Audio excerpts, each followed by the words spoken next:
رضيت شلون غيرك يحكي وياي، وغيرك تبقى لمساته بإيدي.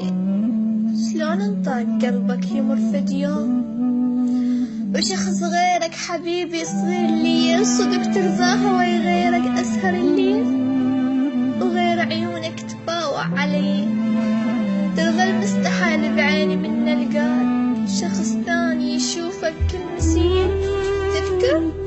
تذكر خوفي من أهلي قبل يا فلان، لما انت تتصل شي يصير بي.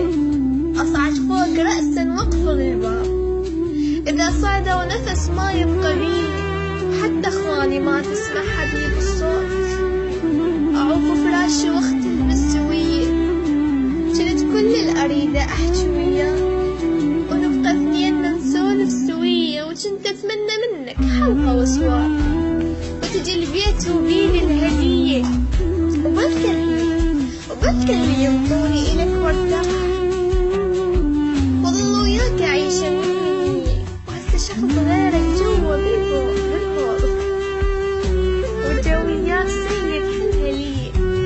وأهلي وافقوا وانطوني يا فلان، تتلحق علي لو هاي هي.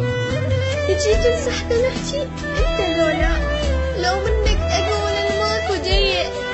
تعال شويك أقول لك جوا بالهوق. والسيد بدا يصيح علي، وبس انزل يقول لي بيثقبني، وما أقدر أرد شلون بيه. تعال ادخل عليهم واكسر الباب، وقلهم بدكم خلقة مسئلية. وترى صوت الهلاهل قلبة البيت، وانا الخوف على الخدود بإيدي. مو قلت لي يا عمري اقلب البيت، اذا واحد غريب ابن إلي. تعال الحق ولك عقدوا علي.